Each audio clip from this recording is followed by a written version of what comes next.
संबंधित जो चीज है, एक सवाल आपको दिमाग में रखना है जहां बहुत सिंपल से क्वेश्चन आएगा और हम कंफ्यूज हो जाएंगे, है ना। ये सवाल क्या है, हमने कल देखा था कि मेरठ छावनी के अंदर, ठीक है, ये जो है ना, इसको तुम्हें अभी केवल ऐसे लिख डालो, इसकी हेडिंग डाल दो 1857 की क्रांति के मुख्य केंद्रों का पतन। तो इसमें आरंभ भी जोड़ दिया, पतन भी जोड़ दिया। ये हेडिंग डाल दो और इस तरीके से लिखते चले जाओ। मैं हट जा रहा हूं सामने से, तुम्हें लिखने की जरूरत नहीं पड़ेगी कि सर हट जाइए। इसको लिख लो, थोड़ा सा आगे बढ़ो, फिर मैं समझाता रहूंगा और तुम लोग इसको लिख चुके होंगे। मैं 30 सेकंड दे रहा हूं, इसको आराम से कर डालो। इस एक स्लाइड में 3 से 4 तरीके के सवाल छुपे हुए हैं जिनको आपको देख लेना, उससे ज्यादा टेंशन लेने की जरूरत नहीं है आरंभ और पतन के संदर्भ में।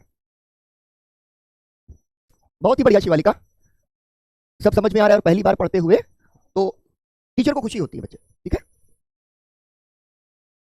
बहुत अच्छा चांदनी, बहुत बढ़िया बेटा। चलो, तो तुम लोगों ने लिख लिया। अब देखो, इस स्लाइड से हम आगे बढ़े और इस स्लाइड को हम आगे बढ़ करके देखते हैं। हमने देखा कि 1857 की जो क्रांति है वो भड़की कहां से, शुरू कहां से हुई, मेरठ से, हमें याद है। लेकिन मेरठ के बाद अगर हम देखें कि मुख्य केंद्र जो है वो दिल्ली, यानी मेरठ के ठीक बाद जो सिपाही थे वो कहां आए, दिल्ली आए। तो दिल्ली में 20 जो है 11 मई को इसका आरंभ हो गया। 11 मई के बाद तुम देख लो कि लखनऊ और झांसी, लखनऊ और झांसी, और उसके बाद कानपुर। क्या है, एक चीज जो आपको ध्यान रखनी है कि विद्रोह के आरंभ का क्रम ध्यान रख लेना है, ठीक है, आरंभ का क्रम। तो यहां पर दिल्ली, लखनऊ, झांसी, कानपुर, सबसे पहले दिल्ली, उसके बाद लखनऊ, फिर झांसी और कानपुर। तो इसका मैंने क्या कहा था कि कोई भी फॉर्मूला तुम लोग बना सकते हो, ठीक है। फॉर्मूला बनाने का क्लू यही होता है, डी है, एल है, जे है, के है, ठीक है, डी एल जे के। तो डी डी एल जे की बजाय हम डी एल जे के कह देंगे, हमको याद हो जाएगा कि ये 4 क्रम, वो कह दें कि इसको पहले से बाद के क्रम में सजाइए। हमारे स्टूडेंट्स कहेंगे लो भाई हो गया, हमको सब कुछ पता आ रहा है, ठीक है ना, सब कुछ पता है यहाँ पर। एक तो ये चीज, दिल्ली से ही विद्रोह की शुरुआत हुई और सबसे पहले इनमें से किस केंद्र का पतन हुआ, ये प्रश्न यूपीएससी पूछ देगा। हमारे स्टूडेंट्स कहेंगे हमें पता है क्योंकि हमने पहले ही सवाल देख लिया कि आप ऐसे सवाल बना सकते थे। सबसे पहले दिल्ली का ही पतन हुआ, सबसे पहले विद्रोह अगर हम दिल्ली में माने, क्योंकि मेरठ में तो वो सैनिक विद्रोह हुआ और वहां से सब दिल्ली आ गए, तो सबसे पहला सेंटर दिल्ली है मेरठ के बाद। और सबसे पहले चारों तरफ से घेर घार के अंग्रेजों ने दिल्ली को जो है फिर से जीत लिया, कब, 20 सितंबर 1857 को, ठीक। फिर लखनऊ का पतन हुआ, फिर झांसी, फिर जो है इसके 20 सितंबर को दिल्ली का ये पतन हो गया। उसके बाद केवल एक चीज आपको ध्यान रखनी है कि दिल्ली के बाद दूसरा जो सेंटर, जो केंद्र है 1857 जिसका पतन किया अंग्रेजों ने, वो कानपुर था, ठीक है। तो उसको तो आपने कैसे याद रख लिया, डी डी एल जे और फिर के, तो डी एल जे के आरंभ का हमारा बन गया। पतन में केवल 2 चीजें याद कर लो कि सबसे पहले दिल्ली में विद्रोह शुरू हुआ, दिल्ली में ही उसका अंत हो गया। दिल्ली में कौन था, मुगल बादशाह बहादुर शाह जफर, यानी मुगलों को हराना बहुत जरूरी लगा। और कानपुर में कौन था, पेशवा नाना साहब, यानी पेशवा थे वहां पर, तो उनको भी हराना जरूरी लगा। तो यही ध्यान रख लो कि मुगल बादशाह और उनके पेशवा नाना साहब, दोनों को उन्होंने पराजित करने पर सबसे पहले ध्यान केंद्रित किया। दिल्ली को भी घेरा और दिल्ली के बाद कानपुर को घेर के उसका पतन कर दिया। बाकी हो जाएगा, उसके आगे तुमको बढ़ने की जरूरत नहीं है, ठीक है। और यहां पर एक जो सवाल आपके लिए बनता है वो इसलिए मैंने लिख दिया कि कौन कौन से ऐसे अंग्रेज अधिकारी थे जिन्होंने आकर के दिल्ली को आखिरकार घेरा। इतने सारे लोग लगा दिए दिल्ली में, इन्होंने हर तरफ से घेर लिया। और कानपुर में कॉलिन कैंपबेल, कैंपबेल का तुम रोल देखो कि उसने एक तरफ कानपुर जो इतना बड़ा सेंटर बन गया और दूसरी तरफ लखनऊ जो बहुत जबरदस्त जहां पर लड़ाई लड़ी गई, उन दोनों सेंटर्स को किसने हराया, ये हमारे कॉलिन कैंपबेल ने। इसका नाम इसलिए महत्वपूर्ण है क्योंकि इसने किसको हराया, झांसी की रानी को हराया, ठीक है ना, झांसी की रानी को हराया। तो एक तरीके के 3-4 ये सवाल है जो आपको ध्यान रखने हैं। दूसरा, क्योंकि ह्यू रोज को झांसी की रानी ने अमर कर दिया, झांसी की रानी को जो है एक तरीके से उनको शहीद करने वाला जो उनका हत्यारा है वो रानी की वजह से अमीर हो गया, है ना, और प्रसिद्ध हो गया। तो जनरल ह्यू रोज, यहीं पर आपको ध्यान रखना है कि जो दूसरा सेंटर ह्यू रोज ने जीता वो था आरा का। आरा में कौन था, याद करो, आरा में जगदीशपुर और जगदीशपुर में कुंवर सिंह, ठीक है। आरा, छपरा, आसपास के इलाकों में खूब लड़ाई हुई। और जो बिहार से हमारे स्टूडेंट्स हैं, ठीक है ना, जो हमारे बिहार के और वेस्टर्न बिहार के स्टूडेंट्स हैं वो समझ जाएंगे। छपरा में एक युद्ध होता है और वहां पर एक एक्सपेरिमेंट कुंवर सिंह करते हैं जिसे छपरा की तोपें कहा जाता है। पता नहीं वो मिथ है कि रियलिटी है, उसको क्रॉस चेक नहीं कर पाया, लेकिन मुझे छपरा के किसी व्यक्ति ने सुनाया। मैं यहाँ उसको सुना नहीं सकता हूँ, तुम लोग उसको खोजना, अगर मिल जाए तो उसको जरूर जानने की कोशिश करना। संसाधन नहीं है पर लड़ रहे हैं, ठीक है ना। अब देखो, एक बात तो ये हो गई, अब हम आते हैं पतन के कारणों पर। 1857 का की क्रांति हुई और उसका पतन भी हो गया, ठीक है ना। अच्छा, जब फिर बिहार से हो, झांसी की रानी जो है ग्वालियर पर उन्होंने कब्जा कर लिया। ग्वालियर में अंग्रेजों ने झांसी की रानी को घेर लिया, ठीक है। थोड़े समय के लिए तात्या टोपे भी रानी की मदद करने के लिए आ गए थे। तात्या टोपे जो अपने कानपुर में नाना साहब के विश्वस्त सहयोगी हुआ करते थे। ग्वालियर में ही एक युद्ध हुआ जिसे ग्वालियर के युद्ध के नाम से जानते हैं। उस युद्ध में ये जो ह्यू रोज है, कर्नल ह्यू रोज, इसने रानी को जो है पराजित कर दिया और वहीं पर रानी को वीर गति की प्राप्ति हुई। रानी, उनकी जो महिला सैनिक है वो ठीक, वो सारी की सारी वहीं लड़ते लड़ते शहीद हुई। और तुम लोगों ने घोड़े के ऊपर जो है रानी की वो प्रसिद्ध फोटो देखी होगी जिसमें जो उनका पुत्र है, दत्तक पुत्र, उसको अपनी पीठ पर उन्होंने बांधा हुआ है। तो अपने बच्चे को पीठ पर बांध करके रानी लड़ी।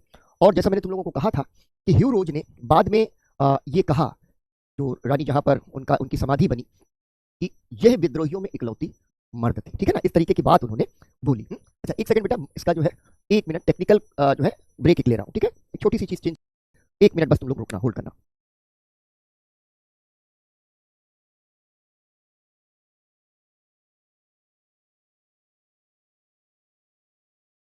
ठीक है, आ रही आवाज? ठीक है, अब आ रहे हैं बेटा रोशन, परिणामों वगैरह पर ही हम लोग आगे बढ़ रहे हैं। अब देखो 1857 उसके पतन के कारण, ये हमें आज बात करनी है। 1857 पतन के कारण। और यहां पर जब हम पहुंचेंगे तो ऐसी बहुत सारी बातें हो जाएंगी जो मेन एग्जामिनेशन के पॉइंट ऑफ व्यू से हमारी तैयारी करेंगे। हालांकि जो अब एग्जामिनेशन का पैटर्न है ये बहुत पुराने सवाल हो गए 1857 के पतन के कारण जैसे। नहीं बेटा, तात्या टोपे डॉक्टर नहीं थे। तात्या टोपे जो है नाना साहब के अपने बड़े करीबी व्यक्ति थे। नाना साहब जो पेशवा थे कानपुर में, नाना साहब ने जगह जगह जाकर के लोगों को सपोर्ट देने की कोशिश की। और रानी लक्ष्मीबाई और तात्या टोपे ये चाहते थे कि किसी तरीके से मराठे भी इस विद्रोह में शामिल हो जाए। तो इसलिए तात्या टोपे को बुलाया गया और तात्या टोपे जाकर के रानी के साथ लड़े। उनका कोई खून का संबंध नहीं था, उनका जो है देश का संबंध था, या उस संघर्ष में वो लोग एक साथ थे। ऐसे माने कि अंग्रेजों के साथ संघर्ष में साथ थे। पहली एक महत्वपूर्ण चीज आपको ध्यान रखनी है, 1857 का कारण के पतन के कारण, मैंने कहा कि बहुत पुराना सवाल हो गया, बहुत ही क्लासिकल सवाल हो गया। मेन एग्जामिनेशन का जो रिसेंट पैटर्न है उसके हिसाब से उसके आने की संभावना बहुत कम है। ठीक है ना, बिल्कुल बिल्कुल अंशु। आखिरी पेशवा एक तरीके से तुम मान सकते हो ना कि बाजीराव द्वितीय था। ठीक, 1817-18 में पेशवाओं की कहानी खत्म हो गई और पेंशन देके भेज दिया। फिर उसके बाद में अगर हम नॉन टेक्निकली माने तो फिर नाना साहब के बाद तो पेशवा का कोई वंशज ही नहीं रहा। ठीक, तो पतन के ये कारण, पहली चीज क्या है, हम लोगों ने क्या देखा कि ये जो विद्रोह है ये अखिल भारतीय नहीं है। अखिल भारतीय नहीं है, विद्रोह जो है बहुत ही सीमित है। और वो कहां तक सीमित है, उसका केंद्र दिल्ली, लखनऊ, थोड़ा सा बिहार कवर करते हुए हल्का सा मध्य भारत की ओर जाता है, थोड़ा सा ऊपर पंजाब इधर उधर चला जाता है। ठीक है ना, तो यहां पर दो चीजें हमें देखनी है। पहली चीज तो हम क्या कहते हैं कि इसका जो चरित्र है, मतलब इसका जो भौगोलिक विस्तार है वो अखिल भारतीय नहीं है। ठीक है, इस चीज को देख लें, क्योंकि भौगोलिक विस्तार से एक सवाल जो है आएगा वो प्रीलिम्स का भी हो सकता है। तो पहली चीज हमने क्या कही, अखिल भारतीय विस्तार नहीं हुआ। ठीक है, देश में एक छोटे से हिस्से तक 1857 की लड़ाई लड़ी गई, लेकिन ऐसा नहीं हुआ कि 1857 की लड़ाई पूरे देश में पहुंच जाए और सब लोग मिलकर के लड़ें और अंग्रेजों को हरा दें। तो ये एक बहुत बड़ी लिमिटेशन बन गई इस पूरे विद्रोह की। यहां से जुड़ा एक सवाल है, ठीक है, जो प्रीलिम्स में भी आ सकता है। और अगर कहीं पूछा जाए कि 1857 की क्रांति अखिल भारतीय क्रांति नहीं थी और उसके साथ कोई पूरा प्रश्न जोड़ लिया जाए तो तुम लोगों को पता होना चाहिए कि उसका विस्तार कितना था। और दूसरी चीज है कि उसके अंतिम केंद्र, जैसे अगर हम पूरा पश्चिम उत्तर दक्षिण देखते हैं तो, ठीक है, तो यहां हम क्या करने जा रहे हैं, ये देखने जा रहे हैं कि पूरा पश्चिम उत्तर और दक्षिण। तो ये प्रीलिम्स के लिए भी एक सवाल हम बनाए ले रहे हैं अपना। ठीक है, ये क्या हुआ, पूरा पश्चिम उत्तर दक्षिण आप लोग जानते हैं। ठीक, उत्तर दक्षिण ये नहीं लिखूंगा, तुम्हारे वही लिख दूंगा सीधे कि कौन कौन से अंतिम केंद्र है। ठीक, तो ये तुम लोग एक बार लिखो 1857 पतन के कारण, और उसमें पहला बुलेट पॉइंट लिखो, पहला बुलेट पॉइंट लिखो अखिल भारतीय विस्तार नहीं, डैश लगाओ।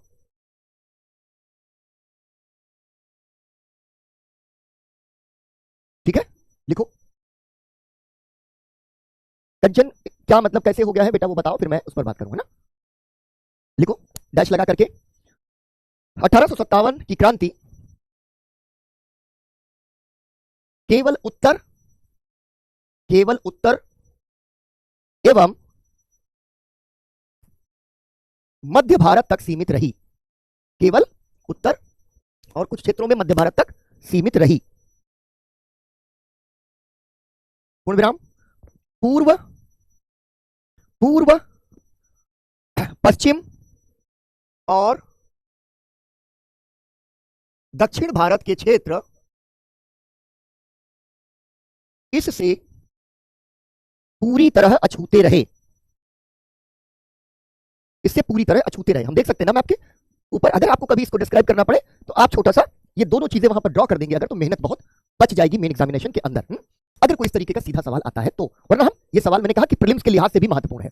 जैसे क्या हुआ कि अंतिम रूप से अगर हम देखें कि ये पूरा विद्रोह अगर पूरब की ओर गया तो वो आरा के आगे नहीं पहुंचा।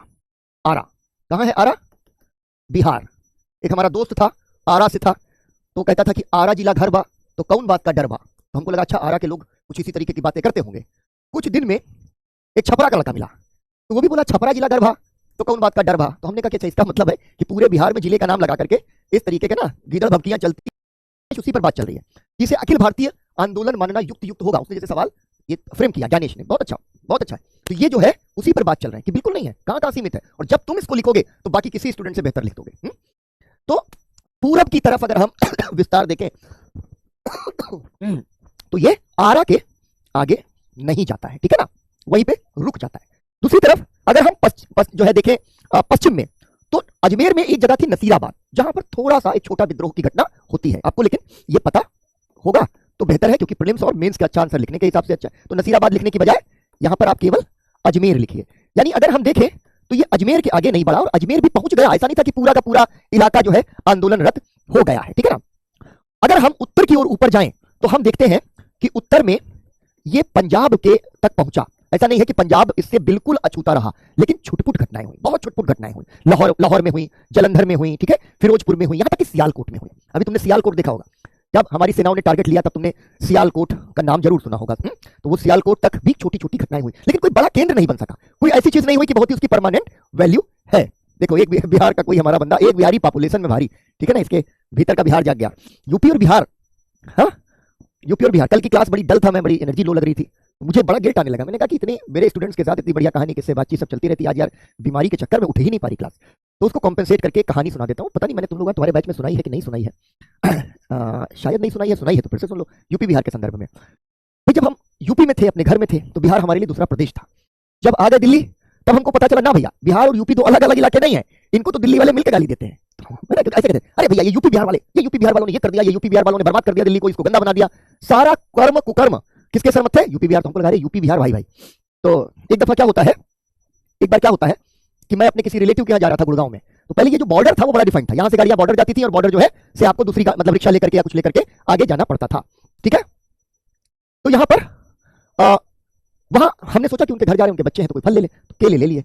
मेरी माँ जो है रिक्शे वाले को केले वेले दे देती थी, जो खरीदती थी वो खिलाती थी, तो मैंने भी उसको 2 केले दे दिए।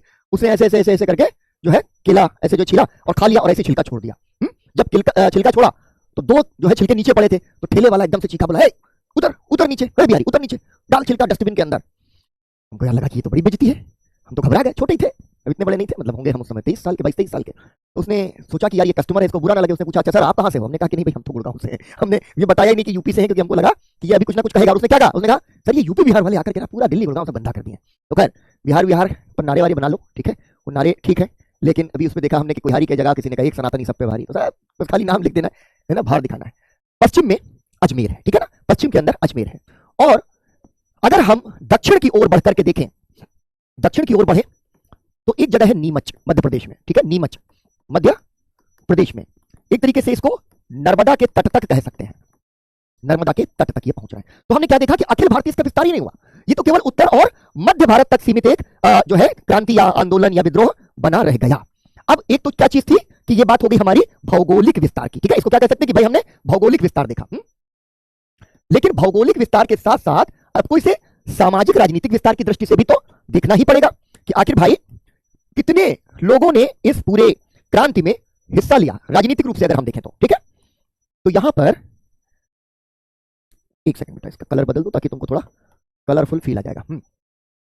अब इसका हम राजनीतिक गहराई भी देख लेते हैं, राजनीतिक विस्तार। अब इसके राजनीतिक विस्तार में महत्वपूर्ण बात क्या आ गई कि भाई देखो इसमें मुगल बादशाह आ गया, ठीक है, केंद्र में मुगल बादशाह आया, इसमें पेशवा आ गए, ठीक है, प्लस कुछ अन्य रजवाड़े साथ में आ गए। वो रजवाड़े हम लोगों ने क्या देखे, रानी लक्ष्मीबाई, रानी अवंतीबाई लोधी, मुगल बादशाह और पेशवा तो शामिल ही हैं, ठीक है ना। तो यहां पर क्या हुआ कि थोड़ी संख्या में बहादुर शाह जफर ने चिट्ठियां लिखी।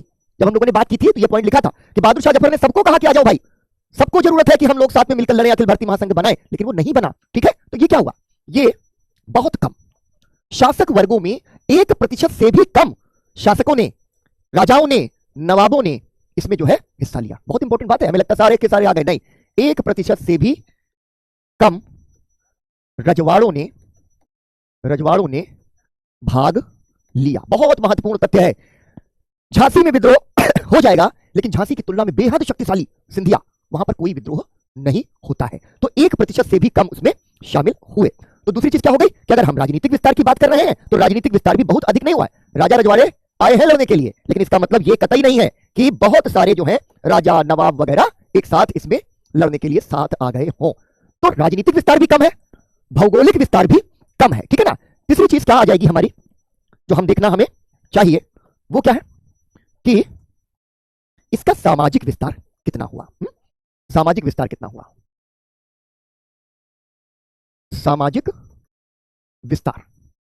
तो जो सामाजिक विस्तार है वो देखने वाली बात है। देखो, ये तो शासक वर्ग आ गए थे, लेकिन इन शासक वर्गों के साथ साथ इसमें जमींदार शामिल हुए। बहुत कम संख्या में जमींदार शामिल हुए, लेकिन इसके बावजूद जमींदार शामिल हुए। इसके बाद इसमें किसान, ठीक है, शहरों के अंदर जो मजदूर थे, शहरी श्रमिक इसके अंदर शामिल हुए। सबकी अपनी अपनी वजह थी, श्रमिकों की अपनी वजह, किसानों की अपनी वजह, लेकिन उन्होंने क्या किया, सामाजिक जो आधार था उसका काफी विस्तार इन्होंने कर दिया। आम जनता भी लड़ने लग गई। ठीक है, शहरी श्रमिक, किसान और जमींदार। किसान जमींदार, जमींदार बहुत कम संख्या में, किसान और शहरी श्रमिक थोड़ी अधिक संख्या में। लेकिन आप इसी के साथ क्या चीज ध्यान रखेंगे, वो ध्यान रखने वाली बात है कि कौन शामिल नहीं हुआ। ठीक है, व्यापारी शामिल नहीं हुए। व्यापारी शामिल नहीं हुए क्योंकि व्यापारियों को 1857 तक जो है ये स्पष्ट नहीं है कि अंग्रेज नहीं तो कौन। ठीक है, हम नहीं तो कौन वाला जो गाना है ना, तो ये जो है व्यापारियों को समझ में नहीं आ रहा कि हम क्या करें। दूसरी चीज, शिक्षित भारतीय तटस्थ रहे। ठीक है ना, न हर्षो न विषादो, न हर्ष है, न प्रसन्नता है, न विषाद है, यानी न दुख है, तटस्थ बने रहे। उन्होंने इसमें शामिल होना जरूरी नहीं समझा, और उसकी बहुत सारी वजह थी जो आपको अब आगे दिखने वाली है। लेकिन शिक्षित भारतीय तटस्थ बने रहे, उन्होंने उसका विरोध नहीं किया। इस बात को ध्यान रखना, यहां से प्रश्न आ गया है बेटा, इसलिए मैं इस पर जोर दे रहा हूं कि ऐसे छोटी छोटी चीजों से जो जर्नलिस्टिक अंडरस्टैंडिंग है, उन चीजों से ही सवाल निकल आता है। यूपीएससी ये नहीं कह रही है कि शिक्षित भारतीयों ने इसका साथ दिया, नहीं दिया, विरोध किया, नहीं किया। उसने तटस्थता के शब्द पे खेल लिया। तटस्थता का मतलब यह है कि हम साथ नहीं गए, लेकिन हमने बुराई भी नहीं की। तो शिक्षित भारतीयों ने बुराई भी नहीं की, वो तटस्थ बने रहे। तटस्थ क्यों बने रहे, क्योंकि कहीं ना कहीं ये जो मुगल बादशाह, पेशवा और राजा रजवाड़े, कुछ संख्या में जमींदार, फिर ये सब लोग जो आए, ये क्या कर रहे हैं, ये पुरानी व्यवस्था को, ठीक है, पुरानी व्यवस्था को एक तरीके से फिर से लागू करने की कोशिश कर रहे हैं। तो हम दूसरा जो पॉइंट बताते हैं वो कहते हैं कि भाई पुनरुत्थानवादी प्रवृत्ति कि पुनरुत्थान की प्रवृत्ति है कि जो कुछ नहीं रहा उसे हमें वापस हासिल करना है, क्या, अपने राज्य। ठीक है ना। तो यहां पर एक चीज आपको ऐसे ही ड्रॉ कर लेनी, ध्यान रखना है, ये जो ड्रॉ कर रहे हो यही पूरा डिक्टेशन है। ये ड्रॉ कर लिया तुम लोगों ने, मैं 1 मिनट के लिए इसको खोल देता हूं, तुम लोग इसको नोट कर डालो। अगर नहीं किया, मैं हट रहा हूं बोर्ड से, अभी उस पर आएंगे ज्ञानेश। अंग्रेजी शिक्षा प्राप्त जो शिक्षित भारतीय है वो क्यों तटस्थ रहे, अभी उस पर बात करेंगे। अभी चांदनी मैं समझाता हूं, इसको नोट कर डालो। प्रियांशु आज करते हैं बात, करते हैं बेटा, बिल्कुल तमन्ना 12 तक ही पढ़ाएंगे बेटे। नोट कर लिया, मुझे बताओ का कारण, ये जो भौगोलिक रूप से अगर हम देखें तो ये पूरा का पूरा आंदोलन भारत के सारे हिस्सों में नहीं पहुंचा, अखिल भारतीय नहीं हुआ, केवल और केवल उत्तर और मध्य भारत तक सीमित रहा। जो मैंने आपको लिखवाया कि उत्तर और मध्य भारत तक सीमित रहा। और अगर हम ऐसे बना करके जो 4 डायरेक्शंस है ना, पूरा, पश्चिम, उत्तर, दक्षिण, तो देखें कि अंतिम रूप से भी आरा यानी बिहार का जो शुरुआत होता है, अगर हम दिल्ली और यूपी की ओर से जाएं, वहीं पर जाकर के 1857 खत्म हो जाता है। अजमेर छोटा मोटा जो है विद्रोह होते होते राजस्थान का अजमेर आखिरी पॉइंट है। पंजाब में कुछ ही जगह हैं जहां कुछ छुटपुट घटनाएं हुई, कुछ सरदार जो है सिखों के इलाकों के अंदर, लेकिन कोई बड़ा विद्रोह वहां नहीं हुआ। और दक्षिण में मध्य प्रदेश का नीमच। तो यानी अखिल भारतीय विस्तार नहीं, पूरा देश एक साथ लड़ेगा ना तभी तो कुछ बात बनेगी, यहां नहीं लड़ा। दूसरी चीज, राजनीतिक विस्तार की बात करें तो इसमें तो सारे राजा रजवाड़े आ जाने चाहिए थे। मुगल बादशाह आ गया, पेशवा आ गया, और कुछ अन्य रजवाड़े यानी राजा नवाब वगैरह भी शामिल हुए, लेकिन उनकी संख्या कितनी है, 1% से भी कम। तो इसलिए राजनीतिक विस्तार भी बहुत अधिक नहीं है। तीसरी चीज क्या है, सामाजिक विस्तार, यानी समाज के कौन कौन से वर्गों ने उसमें भाग लिया। तो जमींदार आए, बहुत कम तादाद में जमींदार आए, लेस देन 2% जमींदार आ रहे हैं, 98% अंग्रेजों के साथ है। शहरी श्रमिक और किसान, ये है जनता जो जनता जो है निकल आई और उन्होंने विद्रोहियों के साथ बहुत व्यापक स्तर पर जो है लड़ाई लड़ी, बहुत गौरवशाली लड़ाई लड़ी। भारतीय व्यापारी शामिल नहीं हुए और शिक्षित भारतीय तटस्थ बने रहे, वो भी उन्होंने भी इसको पसंद नहीं किया। वजह क्या थी? शिक्षित भारतीय यानी अंग्रेजी पढ़े लिखे भारतीय यानी कि यूरोप से परिचित भारतीय। यूरोप में क्या हो चुका है? तब तक फ्रांस में क्रांति हो चुकी है, इंग्लैंड में 1688 की गौरवशाली क्रांति हो चुकी है, अमेरिका के अंदर स्वतंत्रता संग्राम हो चुका है, यूरोप के कुछ देशों में क्रांतियां हो रही हैं, ठीक है, 1830 में क्रांतियां होती हैं, 1840 में क्रांतियां हो रही हैं, ठीक है। तो वहां पर क्या है? ये जो है औरतें बेटा, झांसी की रानी है, अवंतीबाई लोधी है, महिलाएं एक तरीके से जब हम कहेंगे ना, तो वो वाली जो महिलाएं हैं जो रानी वगैरह हैं, वो तो आ गई शासक वर्गों में। आम महिलाओं ने भारत में इस तरीके के प्रमाण कम है कि जैसे फ्रांसीसी क्रांति में तो औरतें निकल आई बहुत बड़ी तादाद में, और खासतौर पर जो पेरिसियन रीजन थे, पेरिस के आसपास के गांव, खूब औरतों ने भाग लिया। 1857 पर अभी बहुत अध्ययन नहीं हो पाया। वजह, अंग्रेजों ने दस्तावेज छोड़े नहीं, क्योंकि इतना बुरा दमन किया, और विद्रोही दस्तावेज छोड़ नहीं पाए, ठीक है ना। चलो, तो यहां पर क्या हुआ? पुनरुत्थानवादी प्रवृत्ति है। इस पूरे आंदोलन की एक प्रवृत्ति क्या है कि राजतंत्र की वापसी, यही तो हो रहा है ना, राजतंत्र की वापसी या रक्षा का प्रयास हो रहा है। हर जगह यही चीज चल रही है कि हमारा जो है हम राजा बन जाएं, हमारा राज हमको वापस मिल जाए। तो पढ़े लिखे भारतीयों को ये जो है पुनरुत्थानवादी प्रवृत्ति बिल्कुल समझ में नहीं आ रही है। दुनिया के अन्य देशों में परिवर्तन हो रहे हैं, लेकिन ये भारत के अंदर ये पुनरुत्थानवाद का प्रतीक है। तो शिक्षित भारतीयों ने इसीलिए इससे दूरी बनाए रखी। क्योंकि इस समय जब 1857 हो रहा है, जब हम सामाजिक धार्मिक सुधार आंदोलन पढ़ेंगे, तो हमारे यहाँ बड़ा तेज तर्रार लोग आ गए। राजा राम मोहन राय की बात करो, राजा राम मोहन राय आ गए और वो संघर्ष कर रहे हैं समाज के परिवर्तन के लिए, ठीक है। तो यहां पर देवेंद्रनाथ टैगोर आ गए, यहां पर सभाओं का निर्माण हो रहा है, संगठनों का निर्माण हो रहा है, और वहीं पर ये जो है राजा रजवाड़े कोशिश करते हैं कि हमारा राज वापस आ जाए। शिक्षित भारतीयों को जाहिर सी बात है ये पसंद नहीं आएगा। दूसरी चीज क्या है कि इन लोगों को उपनिवेशवाद, साम्राज्यवाद की कोई समझ नहीं है, ठीक है ना।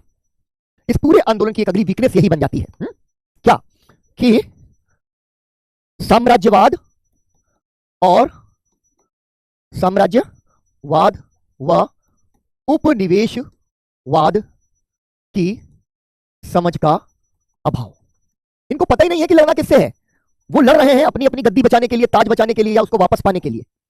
उन्हें इस बात का कोई आइडिया नहीं है कि भारत में हुआ क्या है। कोई पूछे ना कि घटना क्या होगी तुम्हारे साथ, तो कहेंगे ये तो नहीं पता, अंग्रेजों ने आकर हमको हटा दिया, खुद राजा बन गए। तो बोले अब क्या करना चाहते हो? बोले हम राजा बनना चाहते हैं, दैट इज ऑल, ठीक है ना। तो यहां पर क्या हो गया कि साम्राज्य, इसकी वीकनेस क्या, पतन का बहुत बड़ा कारण है कि साम्राज्यवाद उपनिवेशवाद की कोई समझ है ही नहीं। क्यों? क्योंकि यूरोप की कोई समझ नहीं है, यूरोप की कोई समझ नहीं। पढ़े लिखे भारतीयों को यूरोप की समझ है, और अभी तक वो नहीं बोल रहे हैं। अब देखना, जैसे 1857 खत्म होगा, शिक्षित भारतीय जो है राष्ट्रवाद की बात करना शुरू कर देंगे, ये तो होगा ना। तो यहां एक बहुत बड़ी वीकनेस है कि साम्राज्यवाद और उपनिवेशवाद जो है उसकी कोई भी समझ इन विद्रोहियों के पास में नहीं है, ठीक है ना। तीसरी चीज, अपने वर्गीय हित साधने का प्रयास है। जैसे जमींदार, हमने कहा ना कि बहुत कम जमींदार हैं जो शामिल हुए, ठीक है, बेहद कम संख्या में, बेहद कम संख्या है। ये क्या हुआ? जमींदार क्या है? एक वर्ग है, व्यापारी भी एक वर्ग है, क्लासिफाइड, मतलब वर्गों की परिभाषाएं, क्लास की डेफिनेशन हर जगह अलग अलग है, लेकिन यहां पर क्या, सब अपने वर्गीय हित के लिए लड़ रहे हैं। जमींदार क्या सोच रहे हैं कि हमारा वर्ग है, उसका भला अंग्रेजों के साथ रहने में, इसलिए मतलब तो नहीं लड़ रहे हैं, ठीक है। तो वर्गीय हितों को यहां पर प्रधानता दी जा रही है। जिसको लग रहा है कि हम अपने वर्ग के हिसाब से ये पोजीशन ले, वो ले रहा है, ठीक है। अब क्या चीज है, ये सब जब हो गया तो एक बड़ी लिमिटेशन और सामने आ रही है, और तुम लोगों को बड़ा आश्चर्य होगा ये जानकर, और धक्का लगेगा, लेकिन ये इतिहास है। इतिहास हमारे तुम्हारे सेंटीमेंट से नहीं चलता है। राष्ट्रवाद की भावना का अभाव, राष्ट्रवाद की भावना का अभाव।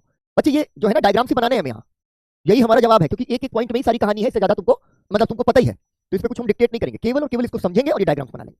अब क्या है? राष्ट्रवाद की भावना का अभाव है, अभाव है।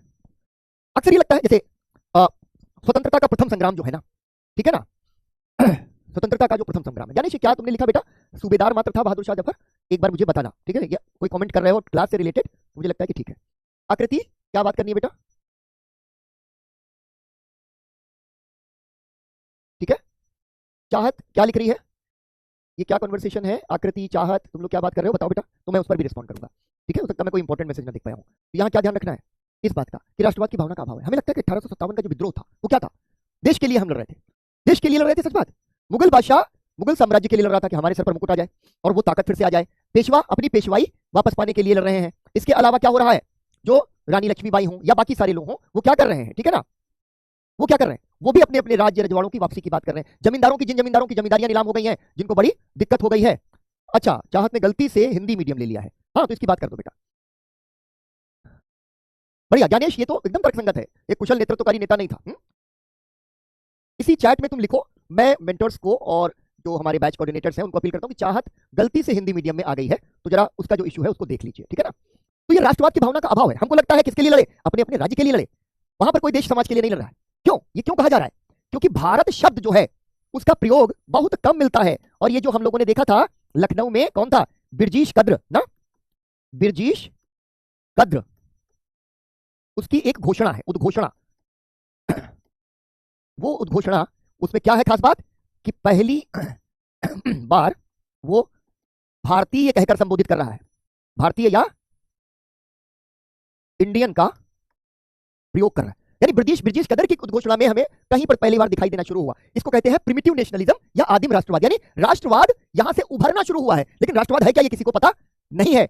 ब्रिटिश कदर को यह लग रहा है कि अब लोगों को संबोधित करना होगा इंडियन कहकर के, क्योंकि ईस्ट इंडिया कंपनी है, अंग्रेज इंडियन शब्द का इस्तेमाल कर रहे हैं, लेकिन अलग वजह से कर रहे हैं। हम जो भारत या इंडिया है उसमें जो राष्ट्रवाद की परिभाषा या भावना होनी चाहिए उसको हम लोग नहीं समझ पाते हैं, ठीक है ना। चलो, तो ये सारी इसकी कमियां हो गई और इसमें पतन क्यों हुआ इस पर हम लोग बात कर रहे हैं। लेकिन भाई ये चीज देखो, तुम लोगों ने तुलसीदास की रामचरितमानस पढ़ी होगी, नहीं भी पढ़ी हो सकती है, ठीक है, कोई बात नहीं। एक छोटी सी उसमें एक जो है ना चौपाई है, उसकी चौपाई का एक खंड, रावण रथी विरथ रघुबीरा। रावण रथ पे सवार है, खूब बड़ा सा बहुत भयानक सुसज्जित रथ है, और दूसरी तरफ विरथ रघुबीरा, रघुवीर यानी राम के पास रथ भी नहीं है। क्या होता है, जब बराबर आकर के लड़ना है, रावण बहुत विशालकाय हो गया, अपने रथ के ऊपर चढ़ा हुआ है, आसमान में उड़ रहा है, तो हमारी माइथोलॉजी क्या कहती है कि बराबर से जाकर के जब लड़ना है तो क्या होता है, हनुमान जी अपना शरीर बढ़ा रहे हैं और अपने कंधों पे बिठा रहे ताकि बराबर जाए। रथ नहीं है राम के पास, तो रावण रथी विरथ रघुवीरा। ये लोग जो लड़ रहे हैं विद्रोही, वो बेचारे क्या, उनको तो गुलाम बनाया हुआ 100 साल से, उनके पास संसाधन नहीं है। और यहां कौन है, दुनिया की सबसे बड़ी साम्राज्यवादी सत्ता, ठीक है, दुनिया की सबसे बड़ी साम्राज्यवादी सत्ता, ठीक है, दुनिया की सबसे बड़ी साम्राज्यवादी शक्ति से मुकाबला करना है, ठीक है, या संघर्ष। ये बहुत बड़ी बात है। आपका विरोधी जो है वो है कौन, जिससे भैया आप लड़ रहे हो ना, वो पूरी दुनिया में इस समय राज कर रहा है 1857 के अंदर, आपको उससे लड़ना है। उसके पास क्या है, ठीक है, विशाल नौसेना, विशाल नौसेना, दुनिया की सबसे बड़ी नौसेना उसके पास है, ठीक है, सबसे बड़ी फौज इसके पास में है, ठीक है, सबसे अधिक संसाधन, सबसे अधिक संसाधन अंग्रेजों के पास है, पूरी दुनिया में सबसे ज्यादा इनके पास में संसाधन है, ठीक है। इस सत्ता से, साम्राज्यवादी सत्ता से विद्रोहियों का मुकाबला है। तो ये कोई आसान लड़ाई नहीं है, बहुत कठिन लड़ाई है।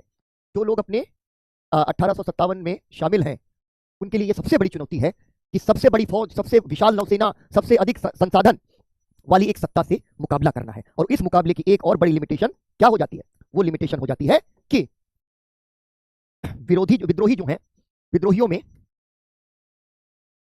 क्या है, कोई प्रशिक्षित सेना नहीं, कोई प्रशिक्षित सेना नहीं है। लिखते रहना बच्चे इसको तुम लोग, कोई प्रशिक्षित सेना नहीं है। ये बेचारे सैनिक जो आए मुट्ठी भर, ये आ गए और आकर के लड़ने लग गए, अंग्रेजों ने इनको ट्रेंड किया था, लेकिन पूरी सेना में बगावत नहीं हुई, ठीक है ना। इस टुकड़ी में बगावत हुई, बाकी बगावत नहीं हुई, बाकी रेजिमेंट शांत हैं, सिख, गुरखा, पठान, ठीक है, इस तरीके के राजपूत, ये सबके सब जो सेना के भीतर हैं 1857 के विद्रोह को कुचलेंगे। यानी कि कोई प्रशिक्षित सेना इनके पास में नहीं। कभी कभी लोग भीड़ की तरह व्यवहार करते हैं, ठीक है ना, भीड़ की तरह व्यवहार करते हैं। लैंग्वेज मीनिंग बेटा चाहत, I don't understand your language, मतलब चाहत क्लियर करो तब बात करें। मैं हिंदी बोल रहा हूं बच्चे, ठीक है ना, मैं हिंदी बोल रहा हूं और बहुत अच्छी हिंदी बोल रहा हूं, बहुत ही प्रवाह मैं हिंदी बोल रहा हूं, ठीक है ना। मैं कोई भी ऐसी भाषा नहीं बोल रहा हूं जो आपको समझ में नहीं आती हो। मैं हिब्रू नहीं बोल रहा हूं, मैं पश्तो नहीं बोल रहा हूं, ठीक है, मैं एकदम शुद्ध हिंदी बोल रहा हूं और कह सकती हूँ कि हिंदुस्तानी बोल रहा हूं जो आम बोलचाल की भाषा है, ठीक है।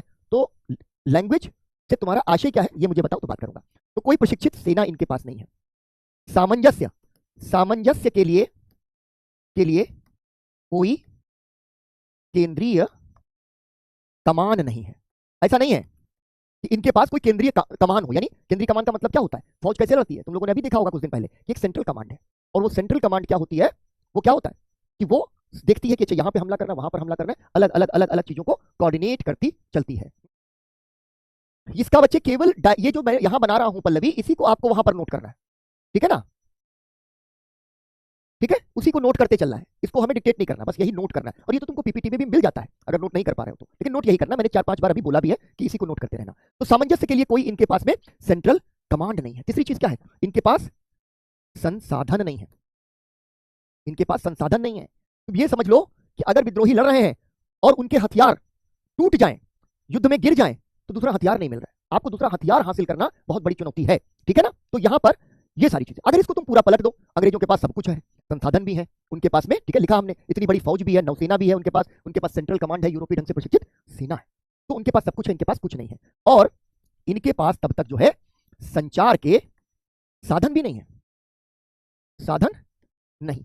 तो अगर मान लो कि समझ नहीं है तो कोई बात नहीं, लेकिन ये भी बड़ी वीकनेस है या बड़ी सीमा बन गई कि जिसकी वजह से इन्होंने लड़ाई बहुत ही गौरवशाली की, बहुत महान युद्ध किया, बहुत ही महत्वपूर्ण, लेकिन उसका कोई परिणाम नहीं निकल पाया, ठीक है?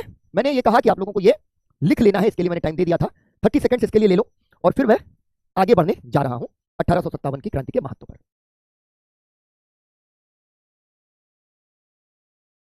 जल्दी से इसको नोट डाउन कर लो पल्लवी और बाकी स्टूडेंट्स।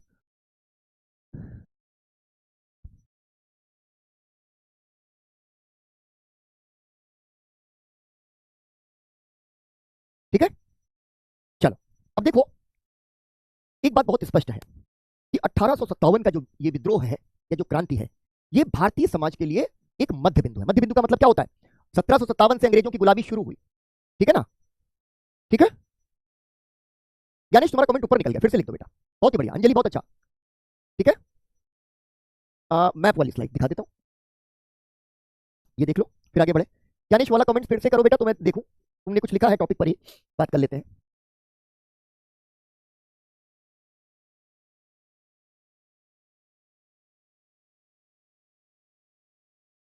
ठीक है, चलो अब एक चीज हम लोग देखने जा रहे हैं, इस पर अभी बात करेंगे।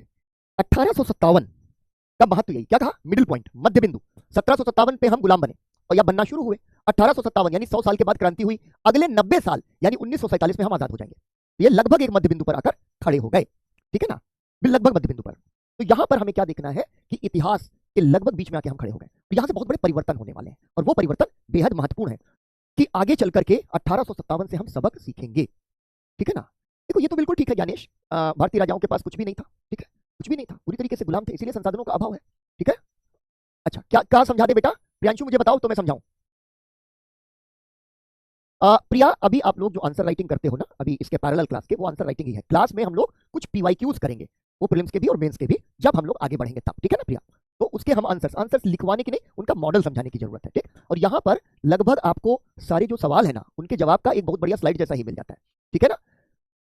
ठीक, हाँ। कुछ ही स्तर पर जन भागीदारी हुई थी सैनिक, कृषक आदि के लोगों को, परंतु उद्देश्य और भागीदारी तो हुई थी। बिल्कुल भागीदारी तो है ही है, जन भागीदारी है, और अलग अलग कारणों से। जैसे किसान क्या करते थे, किसानों की जन भागीदारी क्यों है 1857 में? जैसे उनको पता चला कि क्रांति हो गई है और क्रांति उनके घर तक आ गई है, तो उन्होंने क्या किया? सबसे पहले जाकर के सूदखोर महाजन, ये जो थे ना बिचौलिए, जिनके से वो कर्जा लेते थे, उनके जाके उनके जाके कागज ही जला दिए, ठीक है ना? उनके कागजों को जला दिया, ताकि हमने क्या कर्जा लिया है, हम पर कितना ऋण है, इसका डॉक्यूमेंट खत्म हो जाए। तो सबके अपने वर्गीय हित है, जन भागीदारी के भी अपने जो है कारण है। अब आगे बढ़ो कि जब हम बीच में आ गए, 1857 एक ऐसा पड़ाव है जिस पर हमें क्या करना है, ये देखना है कि कई लोगों के अलग अलग मत हैं कि 1857 था क्या। तो उन मतों पर आपके प्रीलिम्स में भी सवाल बन सकता है, और एक सवाल जो है ना कहीं उसकी प्रकृति पर भी बन सकता है।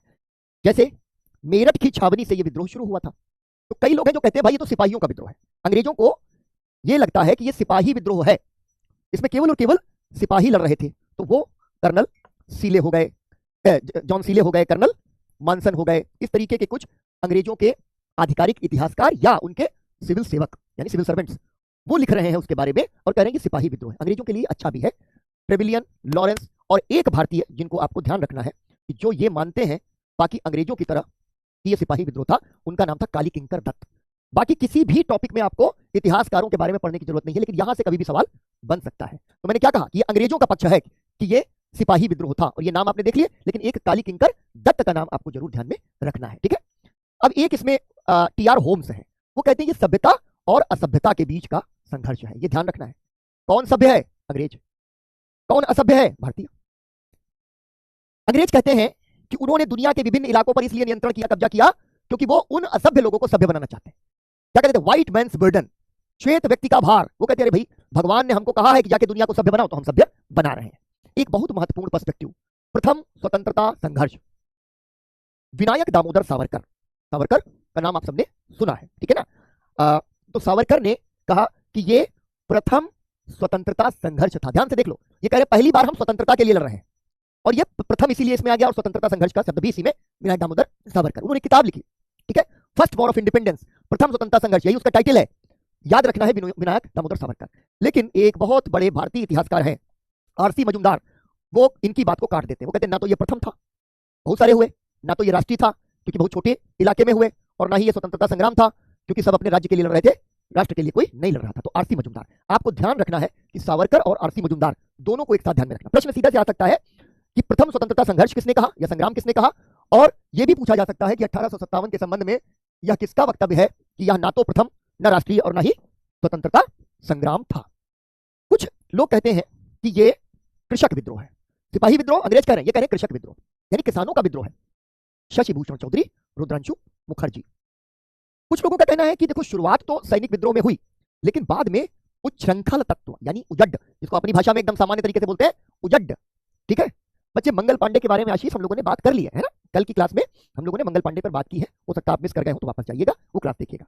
उच्छृंखल, अपने यहाँ उसको सामान्य भाषा में उजड्ड कह सकते हैं, ये उजड्ड लोग थे, ठीक। तो उन्होंने कहा कि सैनिकों का विद्रोह था शुरुआत में, लेकिन बाद में तो उच्छृंखल लोग आ गए, बस खाली हल्ला मचाओ, लूटो, अंग्रेजों को मारो, कोई सोच नहीं, कोई समझ नहीं, एकदम भीड़ तंत्र आ गया। और इसीलिए रमेश चंद्र दत्त जो आगे चल करके हमारे बहुत बड़े आर्थिक इतिहासकार बनेंगे, वो क्या कहते हैं कि कभी कभी तो ऐसा लगता है कि केवल भीड़ की हिंसा है, भीड़ है और हिंसा, इसके अलावा कुछ है नहीं, समझ में ही नहीं आ रहा। अब एक पर्सपेक्टिव है थॉमस मेटकॉफ का, जो आपको ध्यान रखना है, इंपॉर्टेंट स्टेटमेंट।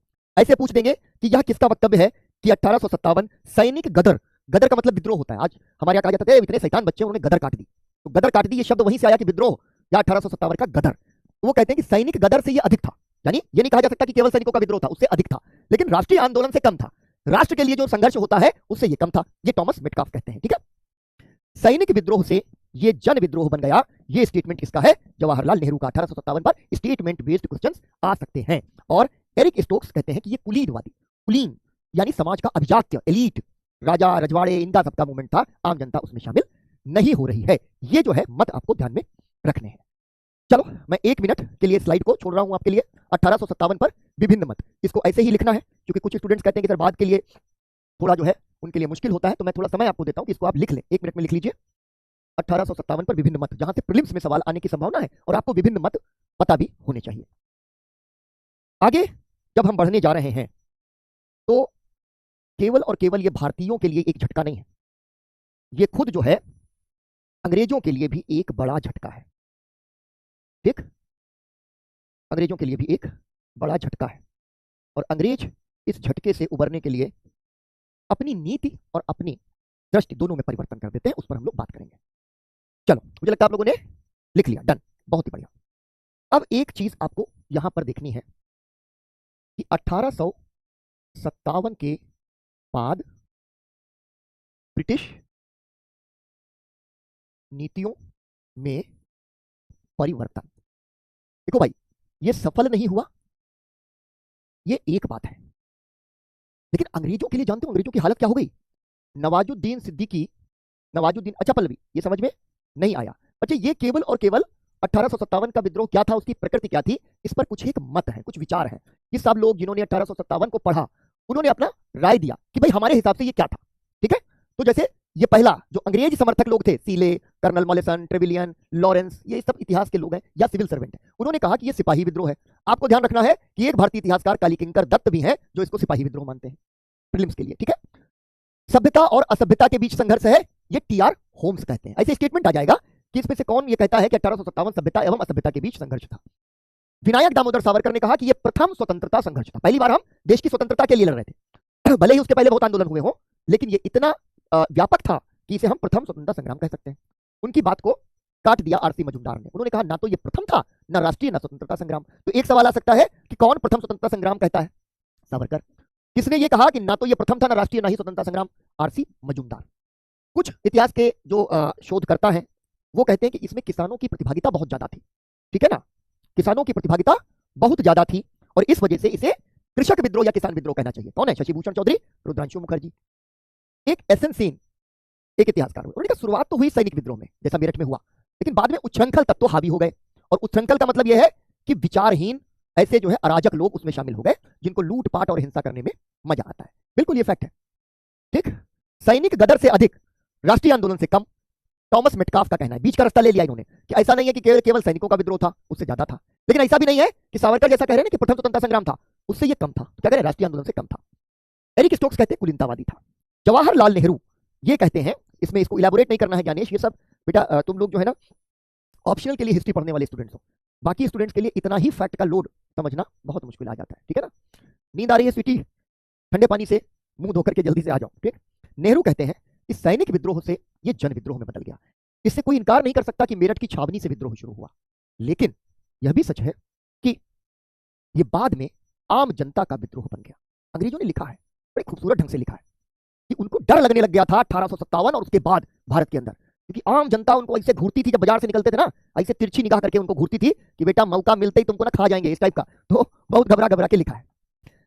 मैं अब आ जाता हूं मुद्दे पर।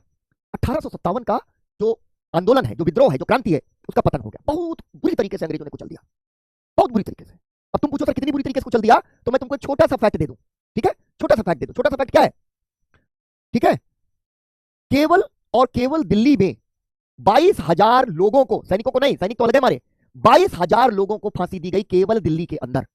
तो आप समझ सकते हैं कि लाखों लोगों को मार दिया इन्होंने, ठीक है। अरे क्या कह रही है तमन्ना का कोई सवाल है? ठीक है, चलो। तो बहुत भयानक दमन कर दिया गया 1857 का। लेकिन मैं कह रहा था कि अंग्रेजों की जो दशा है 1857 के बाद, वो नवाजुद्दीन सिद्दीकी का वो डायलॉग है ना कि मौत को छूकर टक से निकल आया, तो हर अंग्रेज को लग रहा था जो जिंदा बचा कि भैया मौत को छूकर टक से निकल आयो। एकदम कनपट्टी के पास से ना कान को छूती हुई सट से गोली निकल गई, ठीक है ना। लाल किले में केवल ज्ञानेश नहीं, दिल्ली के जो राजमार्ग थे, ठीक है, दिल्ली के जो राजमार्ग, उन पर पेड़ों के ऊपर फांसियां दी गई और उन लाशों को वहीं छोड़ दिया गया, फंदे नए बनाए गए और वो लाशें जो है लटकी हुई हैं पेड़ों पर और वो सड़ती रहीं, उनको चील कौवे खाते रहे। तो आने जाने वाले लोगों ने देखा कि अरे भैया लाशें ही लाशें, तुम लोग कल्पना नहीं कर सकते हो। अच्छा तमन्ना, नहीं बेटा, मैं अभी तो ओनली आईएएस में तो मैं ऑप्शनल नहीं पढ़ाता हूं, ठीक है ना, तो मैं पढ़ाता रहा हूं, लेकिन मैं ओनली आईएएस में अभी ऑप्शनल नहीं पढ़ाता हूं, ठीक है। तो इतना बुरा इन्होंने दमन कर दिया है, ठीक। पहली चीज कि क्रूर दमन कर दिया गया, क्रूर दमन, इतना क्रूर जिसकी मिसाल दुनिया के इतिहास में कम मिलती है। यह कहा जाता है कि शायद ही दुनिया के कुछ ऐसे आंदोलन होंगे जिनको इतनी बुरी तरीके से कुचला गया हो। मैंने आपको बताया ना कि किस तरीके से पेड़ों पर फांसियां दे दी गई और लाशों को छोड़ दिया गया, गांव के गांव घेर लिए गए, तोपें लगा दी गई और गोले बरसा दिए गए। पूरा मरने दो, बच्चे औरतें, आजकल जो कुछ भी हो रहा है, जैसे गजापट्टी में क्या हो रहा है ना, इजराइल और फिलिस्तीन के बीच में, अब वो बच्चे भूख से मर रहे हैं, तो लोग कहते हैं अरे ये बड़े होके क्या बनेंगे, आतंकवादी ही तो बनेंगे, ऐसे बोल देते हैं। ये बच्चों से ना दुश्मनी निभाओ यार, ठीक है, आपस में लड़ाइयां करते रहो, उस लड़ाई की प्रकृति क्या है उससे मतलब नहीं, लेकिन यहाँ तो क्या हो रहा है, जाएगी मिसाइल धाड़ से सबको मार के आएगी, बच्चे भी मरेंगे, औरतें भी मरेंगे, बूढ़े भी मरेंगे और जवान भी मरेंगे। यहाँ ये क्या कर रहे हैं, गांव के गांव घेर रहे हैं और तोपखाने से उड़ा दे रहे हैं। क्रूर दमन कर दिया अंग्रेजों ने, क्रूर दमन। फांसियों की बात हमने बताई आपको, तोपें लगा दी जाती थी लाइन से, हाथ बंधे लोगों के लेकर के गए पीछे और तोप से इसे बांध दिया, पीछे तोप में लगा गोला मारा, भम, पूरे लोग मार दिए यार। मतलब दिन दिन भर अंग्रेजों ने खाली तोपों से लोगों को उड़ाया है, जिनको बहुत क्रूर सजा देनी होती थी उनको तोप से उड़ाते थे, वरना गोली मार रहे हैं, वरना तोप खाने से उनके ऊपर गोले बरसा रहे हैं। दुनिया के सबसे क्रूर दमन में से एक। तो एक हेडिंग डालो बेटा, 1857 के बाद ब्रिटिश नीतियों में परिवर्तन। और यहां पर दो चार तो बहुत ही इंपॉर्टेंट ऐसे सेगमेंट्स हैं जहां से सवाल आने की प्रायिकता आपके प्रीलिम्स एग्जामिनेशन में बहुत हाई है। लिखो 1857 के बाद ब्रिटिश नीतियों में परिवर्तन। पहला बुलेट पॉइंट लिखो, अंग्रेजों ने 1857 अंग्रेजों ने 1857 की क्रांति का क्रूर दमन कर दिया, क्रूर दमन कर दिया। परंतु इस विद्रोह ने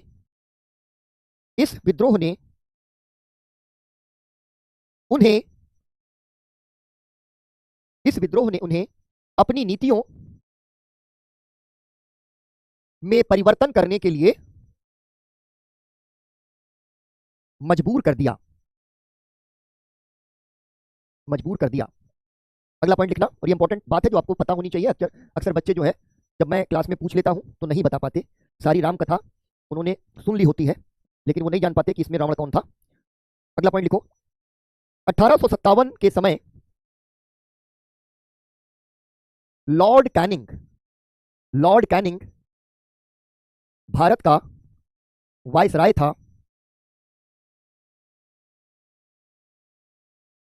वायसराय था। उसने लंदन उसने लंदन में एक तार भेजकर कहा, लंदन में एक तार भेजकर कहा कि अगर सिंधिया विद्रोह में शामिल हो गया, अगर सिंधिया विद्रोह में शामिल हो गया तो मैं अपना बोरिया बिस्तर बांध लूंगा। ठीक है, मैं अपना बोरिया बिस्तर बांध लूंगा। ये कैनिंग कह रहा है, तार भेज दिया। उसने कहा तुम लोग तो बैठे हो दूर, तुम तो ले रहे हो मजे, तुमको लग रहा है हमसे गलती हुई। अरे हमसे पूछो यार, हालत क्या है यहाँ अंग्रेजों की, बहुत बुरी तरीके से मार रहे हैं। और अगर सिंधिया कहीं शामिल हो गया तो हम भाग लेंगे। फिर हमसे ना कहना कि भारत का राजा नहीं बचा पाए, लेकिन ऐसा नहीं हुआ। सिंधिया सहित लगभग 99% जो राजा महाराजा नवाब वगैरह थे वो शांत बैठे रह गए। ठीक है ना, उन्होंने कुछ भी नहीं किया, अपना हाथ भी नहीं हिलाया। ठीक है, अगला पॉइंट लिखो। इसलिए अंग्रेजों ने 1857 से कुछ महत्वपूर्ण सबक सीखे और पुरानी नीतियों में परिवर्तन कर दिया। सबसे पहले तो क्या किया उन्होंने, समाज सुधार से दूरी बना ली। समाज सुधार से दूरी बना ली। अंग्रेज क्या कर रहे थे भारत में, हम लोगों ने देखा था, समाज सुधारों को बढ़ावा दे रहे थे। आप सब जानते हैं, लॉर्ड विलियम बेंटिक, हार्डिंज, हाँ, किस तरीके से अंग्रेज एक के बाद एक तमाम सारे समाज सुधार के कानूनों का निर्माण कर रहे थे और समाज सुधारकों को प्रोत्साहित कर रहे थे कि बदलो अपने समाज को, भाई हम तुम्हारे साथ हैं। ठीक है, बढ़िया अमित, अच्छा है बेटा, कोई भी मॉडल, इसीलिए मैं हमेशा ओपन छोड़ देता हूं। मैं रेजिमेंटल टाइप का टीचर नहीं हूं, मैं आपको ना चाबुक लेके नहीं हाँकता। मैं कहता तुम्हारी ओरिजिनलिटी, तुम्हारा अपना तरीका बना रहे। तो अमित, अगर तुम पीपीटीज मिल जाती हैं उससे कंफर्टेबल, बहुत बढ़िया, ध्यान से यहां सुन लेते हो, उसके बाद में नोट कर लेते हो, जो जिसको कन्वीनियंट लगे। बहुत बढ़िया। तो क्या है कि पहली चीज अंग्रेजों ने क्या की कि समाज सुधार से अपने आप को दूर कर लिया। उन्होंने कहा ना भैया, हम तो समाज में सुधार करते हैं और रूढ़िवादी तबका गुस्सा हो जाता है, और गुस्सा हो जाता है फिर सेना गुस्सा हो जाती है, जो हम लोगों ने बातें की थी ना कल कल कल से परसों तक। तो सेना गुस्सा हो जाती है, फिर विद्रोह हो जाता है, विद्रोह में आप लोग क्या करते हो, ठीक है, आप लोग हमको मारते हो। तो अब हम समाज सुधार से अपनी दूरी बना लेंगे।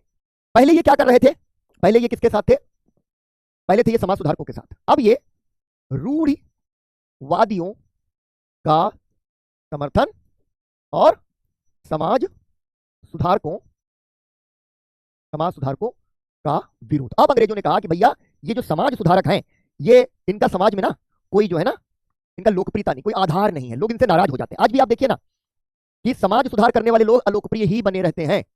मान लीजिए अभी हम लोग ये बात कहें, जैसे हम स्त्रियों की बात करें, लड़कियों की बात करें, तो लड़कियां अगर बोल्ड हैं, तेज हैं अपने घर में, वो कहती हैं कि नहीं हम अपने हक के लिए, अपने अधिकार के लिए हम संघर्ष करना चाहिए, लड़कियों को करना चाहिए। ये बात जाकर आप गांव में बोल दीजिए, तो गांव में क्या होगा, गांव में लोग कहेंगे अरे ये तो बिटिया बहुत तेज हो गई, ये यूपीएससी की तैयारी करेगा ही ना, उसके बाद लौटी है तब से इनकी भाषा बदल गई। इस तरीके से वो आपके ऊपर तंज करेंगे। मैंने अवधि बोल दी, ठीक है, आप क्या हो सकता है कोई भोजपुरी बोल दे, कोई मैथिली बोल दे, कोई अंगिका बोल दे, लेकिन बोलेंगे ऐसे ही, तो पूरे गांव में आप अलोकप्रिय हो जाएंगी शुरुआत में, और आपको पसंद करने वाली कुछ लड़कियां। ठीक है ना, तो ये बढ़िया हिमांशी, बहुत अच्छे बेटा, याद ही हो जाता है हिमांशी, बिल्कुल याद हो जाता है। ठीक, तो यही होगा। तो उसमें क्या हो जाता है कि तुरंत आलोचना और आप अलोकप्रिय हो जाते हैं। तो इन्होंने क्या कहा, इन्होंने सोचा यार जो लोग विरोध में हैं समाज सुधारकों के वो ज्यादा हैं, रूढ़िवादी ज्यादा हैं, तो अब रूढ़िवादियों को खुश रखो, समाज सुधार वगैरह से हमको लेना देना नहीं है। अब दूसरी जो चीज अंग्रेजों को लगी, उन्होंने कहा भैया बहुत मारा है हमको, मारते मारते ना एकदम हमको बुत्तू बना दिया, और ये मामला ऐसा हो गया है कि अब हम जो है इनको, इनकी जो एकता है उसको तोड़ देंगे। तो एक नीति जिसको कहते हैं फूट डालो राज करो, फूट डालो राज करो, ये अंग्रेजों की नीति। दरअसल रोमन एम्पायर, जो रोमन साम्राज्य हुआ करता था, उसकी नीति थी।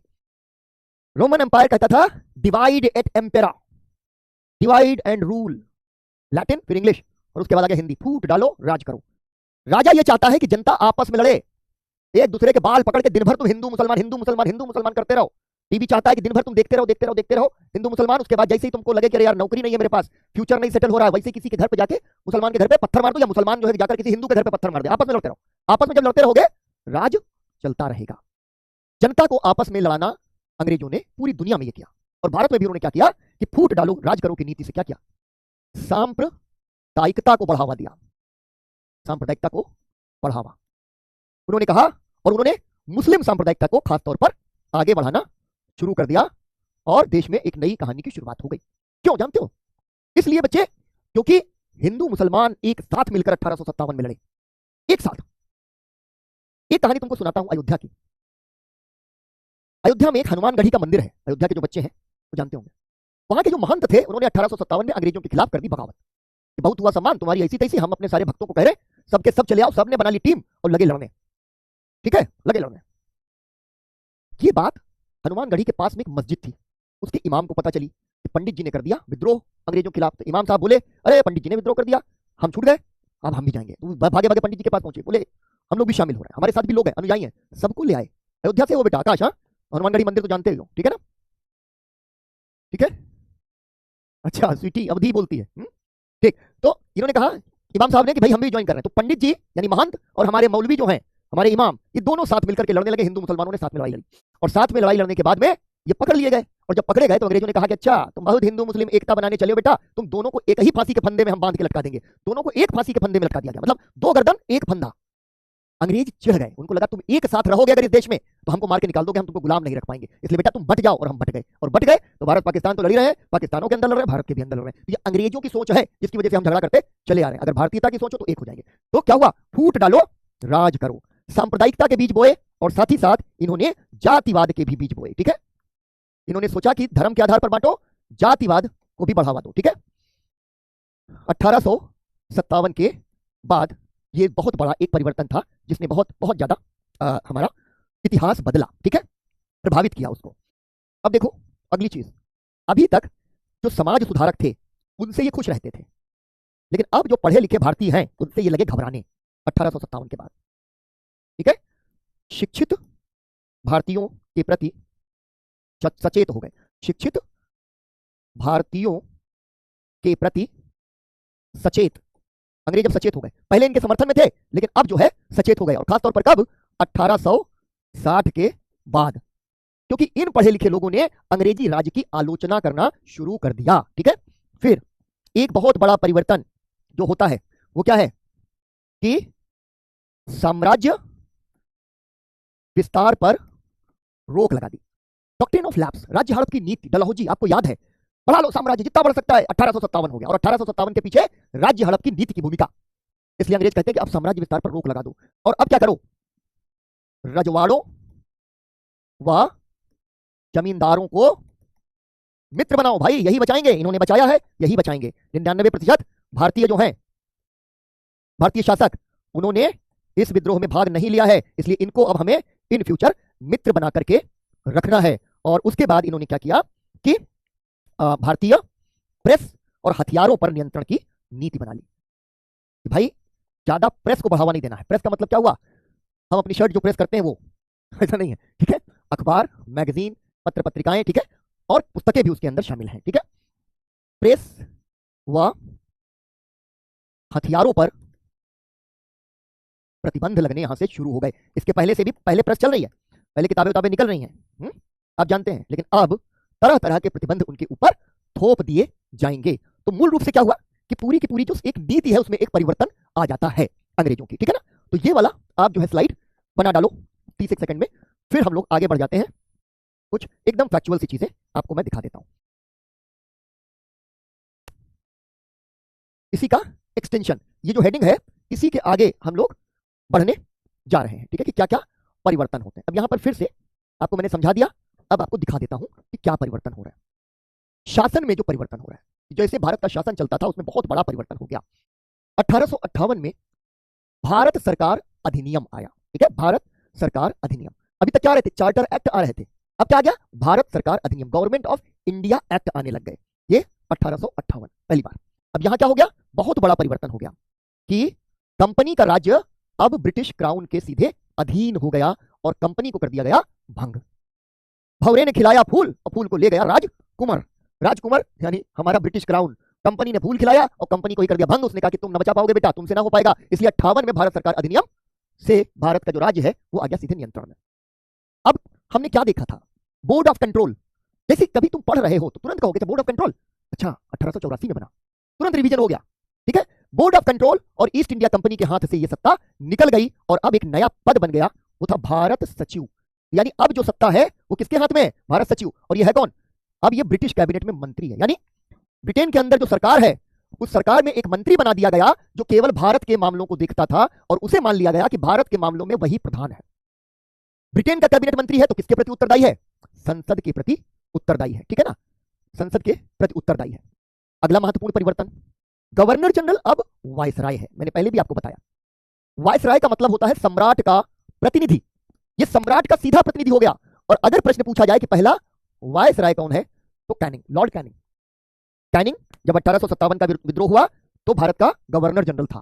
कैनिंग जब 1857 के विद्रोह का दमन हुआ, 1858 में भारत सरकार अधिनियम आया तो भारत का पहला वायसराय कौन, कैनिंग। ठीक है, चलो थोड़े समय के बाद 1861 में इंडियन काउंसिल एक्ट आ गया। इंडियन काउंसिल एक्ट, इसको कहा क्यों जाता है इंडियन काउंसिल, ये जो वायसराय है यानी गवर्नर जनरल की काउंसिल की बात हम लोग पहले ही करते रहे हैं। अब ये वायसराय की जो काउंसिल है उसका विस्तार कर दिया गया और इसको नाम दिया गया imperial legislative council. Imperial legislative council या साम्राज्य विधायी परिषद। और यहां पर कुछ भारतीयों की अब होने लग जाएगी नियुक्ति। ठीक है, और वो भारतीय कौन है, गैर सरकारी। पहले अंग्रेजों के नौकरी करने वाले कुछ भारतीय लाए जा सकते थे, लेकिन गैर सरकारी भारतीयों को विधायी परिषद में शामिल किया गया। उसमें लाए किसको, ये तो राजाओं को लाएंगे। ए राजा साहब, अब आप लोग कभी भी भविष्य में मेरे खिलाफ विद्रोह न करना। हम आपको क्या बना रहे हैं, आइए हम आपको बना रहे हैं जो है विधायी परिषद के अंदर मेंबर। राजा बनारस चेत सिंह प्रकरण याद है, वॉरेन हेस्टिंग्स के समय वही बनारस के राजा को ले आए इंपीरियल लेजिस्लेटिव काउंसिल में। महाराजा पटियाला, सिखों ने बड़ी सेवा की थी। सिखों ने 1857 का जो विद्रोह था उसमें सिख उन्होंने महत्वपूर्ण भूमिका निभाई, महाराजा पटियाला को ले आए और सर दिनकर राव जैसे कुछ पढ़े लिखे भारतीयों को भी शामिल कर लिया ताकि जो है खुश हो जाए लोग कि हाँ भाई अब अंग्रेज हमें शामिल कर रहे हैं। शासन में वो परिवर्तन हो गया। फिर हुआ प्रशासन में परिवर्तन। बंगाल, मद्रास और बंबई में अब गवर्नर होने लग गए। ठीक है, गवर्नर होने लग गए। इसके पहले क्या है, बंगाल में गवर्नर जनरल है और बाकी जगहों पर गवर्नर है। दोनों जो प्रेसिडेंसी है मद्रास और बंबई किसके अधीन आ गई है, अब बंगाल के अधीन आ गई। लेकिन अब कहा कि हर जगह गवर्नर बनाएंगे। कुछ अन्य प्रांत जो है उसमें बनाएंगे लेफ्टिनेंट गवर्नर, लेफ्टिनेंट गवर्नर। ठीक है, अब एक महत्वपूर्ण जो नीति है वो है वित्तीय विकेंद्रीकरण की नीति। बहुत इंपॉर्टेंट सवाल, आप ये ध्यान रखना, मैं जो कह रहा हूं कि बहुत इंपॉर्टेंट है वित्तीय विकेंद्रीकरण की नीति। केंद्रीय और प्रांतीय, केंद्रीय और प्रांतीय वित्त में विभाजित कर दो। यानी ये हो गया हमारे पास वित्त। वित्त का मतलब है हमारे पास में जो खजाना है, ऐसे समझ लो खजाना। इन्होंने कहा कि अब इसको विभाजित कर दो, कुछ केंद्र में रहेगा और कुछ रहेगा प्रांत में। ठीक है, तो ये विभाजित कर दिया। इसी को आगे क्या कहा कि वित्तीय विकेंद्रीकरण की नीति। अगर पूछा जाए कि शुरुआत किसके समय में हुई तो नाम आएगा लॉर्ड मेयो। बहुत इंपॉर्टेंट, मैं बार बार आपको कह रहा हूं बच्चे, इस फैक्ट को आपको एकदम रट्टा ही मार देना है, वित्तीय विकेंद्रीकरण। ठीक, शुरुआत लॉर्ड मेयो के समय और विकास हुआ लॉर्ड लिटन। ये जो लिटन था ना, ये लिटन जो है बहुत ही गंदा आदमी था, भारतीयों से नफरत करता था, चिढ़ता था भारतीयों से और बहुत अनुदार था। इसके बावजूद एक अच्छा काम करके गया, वित्तीय विकेंद्रीकरण की नीति बना करके गया। जो प्रांत थे उनको कहा गया कि भाई तुमको पुलिस दे रहे हैं, शिक्षा दे रहे हैं, स्वास्थ्य दे रहे हैं और जेल वगैरह दे रहे हैं और इसीलिए तुमको थोड़ा सा पैसा भी दे रहे हैं। ठीक है, फिर क्या हुआ, नगर पालिका, जिला परिषद, इनका सबका चुनाव भी होना शुरू हो गया। ठीक है ना, इनका भी चुनाव होना शुरू हो गया और इस चुनाव प्रणाली ने एक तरीके से भारत के अंदर स्थानीय जो स्वशासन की कोशिश है वो शुरू की। वास्तविक प्रयास इसका भी लिटन के ही समय में होता है। ठीक है, चलो अब यहां पर हमने देखा था कि 1857 के बाद तीसरा चरण आ जाता था वित्तीय पूंजीवाद। वो हम लोगों ने समझ लिया है, इसलिए आपको ज्यादा टेंशन इसकी नहीं लेनी है, क्योंकि हम लोगों ने पहले ही जब हम लोग आर्थिक नीतियों पर बात कर रहे थे तो हमने 3 चरणों में बांटकर अंग्रेजों की आर्थिक नीतियों को समझा था। ठीक है, तो वित्तीय पूंजीवाद की शुरुआत हो गई और पूंजीवाद के लिए दुनिया भर में 1860 तक आते आते होड़ शुरू हो गई है, क्योंकि अब केवल ब्रिटेन में ही औद्योगिक क्रांति नहीं हुई, अन्य देशों में भी औद्योगिक क्रांति हो गई है और अमेरिका में भी औद्योगिक क्रांति हो गई है। ठीक है, अमेरिका के अंदर औद्योगिक क्रांति हो गई है, बेल्जियम के अंदर औद्योगिक क्रांति हो गई है, फ्रांस के अंदर जो राजा है, शासक हैं, औद्योगिक क्रांति को बहुत पुश कर रहे हैं। तो औद्योगिक क्रांति को लेकर के पूरी दुनिया में होड़ चल रही है। तो भारत अब उस होड़ का हिस्सा बन गया, क्योंकि वो सीधे तौर पर ब्रिटेन का हिस्सा बन गया है। ठीक है, तो प्रत्यक्ष नियंत्रण की नीति इसीलिए थी क्योंकि हम अब भारत को जोड़कर आगे बढ़े। रेलवे, डाक, ठीक है, रेलवे, डाक, तार, मुद्रा प्रणाली वगैरह का विकास। और फिर रानी विक्टोरिया 1876 में भारत आई और उन्होंने साम्राज्ञी का पद यहां पर संभाल लिया। ये एक इंपॉर्टेंट फैक्ट बन जाता है, इस पर अभी हम लोग बात करेंगे। क्या 76 में आ गई और भारत की सामग्री बन गई, यानी सीधे रानी विक्टोरिया के अधीन हम हो गए। ये जो राजा रजवाड़े बने थे, इनको कैसे कंट्रोल में पूरा लाया जाए, ले तो आए ही थे कंट्रोल में, लेकिन जॉर्ज पंचम ने नरेंद्र मंडल, ठीक है, नरेंद्र नाम आ गया इसके अंदर, तो नरेंद्र मंडल बनाया। ये वफादार थे अंग्रेजों के। नरेंद्र मंडल, ये कोई नाम नहीं है नरेंद्र मंडल जैसे तुम लोग रानू मंडल कह रहे हो, वैसा नहीं है। नरेंद्र यानी राजा, मंडल यानी कि उनका चैम्बर, ठीक है, तो चैम्बर ऑफ प्रिंसेस कहा जाता था। तो ये 1920 में बना और रजवाड़ों के अंदर कुछ ऐसी संस्थाओं की स्थापना की गई जिससे अंग्रेज और रजवाड़े एक हो जाए। ठीक है, और ये जो है रजवाड़े भी क्राउन के अधीन हो गए और सीधा नियंत्रण हो गया एक तरीके से अंग्रेजों का इन रजवाड़ों के ऊपर भी। अब तुमको छोटी सी बढ़िया इंटरेस्टिंग कहानी सुना दें, ये कितने वफादार हुआ करते थे, कितने वफादार थे। अभी राजा पटियाला का नाम लिया है ना, क्यों नाम लिया, इंपीरियल लेजिस्लेटिव काउंसिल में शामिल कर दिया। बहुत वफादार अंग्रेजों के, बहुत, हर समय मक्खन लगाते रहते थे, एकदम बटरिंग करते रहो अंग्रेजों की। फिर रोल्स रॉयस जो गाड़ी है वो इनको बड़ी पसंद आ गई, ठीक है ना भाई। ये क्या चल रहा है सुजीत, क्या हो गया यहाँ। अच्छा, मीनाक्षी को सब रानी विक्टोरिया बोलते हैं। हाँ, अभी भी हमारे हिंदुस्तानी समाज के अंदर रानी अगर कहो तो विक्टोरिया है। झांसी की रानी कहोगे तो खतरा है, सबको मालूम है कि लेके तलवार टूट पड़ेगी। और रानी विक्टोरिया, चलो खैर, हम क्या आपको बढ़िया इंटरेस्टिंग एक कहानी। देखो होता क्या है ना, मेरे जो प्रोफेसर थे, प्रोफेसर विपिन चंद्रा, वो कहा करते थे कि बाकी सब जो है भूल जाओ, कहानी याद रह जाती है। और जब कहानी याद रह जाती है तो कहानी के साथ बहुत सी चीजें टंगी टंगी तुम्हारे साथ चलती रहती हैं। तो एक कहानी सुन लो। तो राजा पटियाला अंग्रेजों के पूरे बुरी तरीके से वफादार चाटुकार, तो उनको लगता था हम भी अंग्रेज हैं, अंग्रेज हमारी भी इज्जत करते हैं, हम तो अंग्रेजों के दोस्त हैं। तो रोल्स रॉयस कार है, तुम लोग तो कारों वारों के बारे में खूब जानते होगे, रोल्स रॉयस कार थी। तो इन्होंने कहा कि मुझे कार लेनी है। रोल्स रॉयस कार ऐसी नहीं मिलती कि मुंह उठाया चल दिए, वहां एक एप्लीकेशन देनी होती है, बायोडेटा सबमिट करो, तो फिर वो देखते हैं कि कार के स्टेटस के बराबर का आदमी है कि नहीं, ऐसा ना हो कि स्टेटस हमारा गिर जाए, ठीक है ना। तो फिर ये जो मसला हुआ उसमें इनका एप्लीकेशन हो गया कैंसिल। रोल्स रॉयस का जो मतलब अधिकारी था उसने कहा कि हम भारतीयों को ये कार नहीं बेच सकते, ठीक है। और ब्रिटेन के रेस्टोरेंट और भारत के अंदर सिविल लाइंस के कुछ रेस्टोरेंट्स के अंदर लिखा रहता था dogs and Indians are not allowed. तो उन्होंने कहा कि भाई ठीक है, हम जो है आपको, आपने गाड़ी नहीं दी, हम इसकी शिकायत करेंगे। तो उसने कहा जिससे मन करे उससे शिकायत कर लो जाकर के। तो भैया ये पहुंच गए अंग्रेजों के पास, इन्होंने कहा कि साहब हम तो आपके बड़े वफादार हैं और रोल्स रॉयस गाड़ी खरीदना चाहते हैं, गाड़ी नहीं दे रहे हैं। तो अंग्रेजों ने तुरंत फोन मिलाया, उन्होंने कहा यार ये सब वफादार हैं हमारे, ये पूरे हमारे साथ में लगे हुए, तभी हम भारत पर राज कर पा रहे हैं, कैसे मैनेज करो। तो खैर रोल्स रॉयस को समझाया गया कि भाई इसको कारोबार दे दो यार, इसके साथ बिगाड़ नहीं करनी है। तो रोल्स रॉयस वाले ने इनसे कहा कि ठीक है साहब ले लीजिए गाड़ी। तो बोले एक नहीं चाहिए, एक नहीं चाहिए, हमको चाहिए 6। बोले 6, इससे तो और स्टेटस खराब हो जाएगा, एक गाड़ी खरीदने का औकात जो है नहीं मानते दुनिया में, परमिशन देते हैं और आप 6 मांग रहे हो। उसने कहा 6 गाड़ियां ली और उनका जो है ना इंटीरियर सारी सीटें वीटें निकलवा दी और पटियाला के अंदर म्यूनिसिपैलिटी में डलवा दी कि कचरा ढोने काम में आएंगी। रोल्स रॉयस का ऐसा स्टेटस बना कि यहां आकर के वो कचरा ढोने की वो जो है पूरी मशीन बन गई। बेटा प्रोफेसर विपिन चंद्रा जीवन के शुरुआती दिनों में वामपंथी थे, लेकिन फिर वामपंथ की जो स्थापित मान्यताएं थी उससे अलग हट गए और राष्ट्रवादी और फिर जो है उसी के साथ साथ गांधीवादी हो गए, ठीक है ना। तो शुरुआती समय में ऐसा था। चलो रजवाड़ों पर एक हो गई हमारी छोटी सी कहानी, एक ब्रीदर। एक जहां से सवाल बहुत ज्यादा बन सकता है वो है दिल्ली दरबार। ये चीजें छूट जाती हैं पढ़ते पढ़ते आपसे, आप ध्यान नहीं दे पाते। तो 77 में जब रानी विक्टोरिया भारत आई तो लगा पहला दिल्ली दरबार, पहला दिल्ली दरबार 77 में। दो चीजें ध्यान रखनी है, कौन आया, रानी विक्टोरिया, किसके समय, लॉर्ड लिटन के समय। दूसरा दिल्ली दरबार कब लगा, 1903 में, कौन आया, एडवर्ड सप्तम, किसके समय, लॉर्ड कर्जन के समय। फिर तीसरा दिल्ली दरबार, राजा जॉर्ज पंचम भारत आए, वाइसराय कौन है, लॉर्ड हार्डिंज, और राजधानी 1911 में कलकत्ता से दिल्ली स्थानांतरित हुई थी, उसी मौके पर इनको बुलाया गया था। जॉर्ज पंचम, सीधा सवाल पूछते कि कलकत्ता से दिल्ली स्थानांतरित हुई जब राजधानी, तो उस समय भारत का वाइसराय कौन था, लॉर्ड हार्डिंज उस समय भारत के वाइसराय हुआ करते थे, ठीक है ना, लॉर्ड हार्डिंज। ठीक, तो ये हमारा दिल्ली दरबार हो गया। 3 दिल्ली दरबार हमने आज पढ़ लिए, ठीक है। कल हम लोग आगे बढ़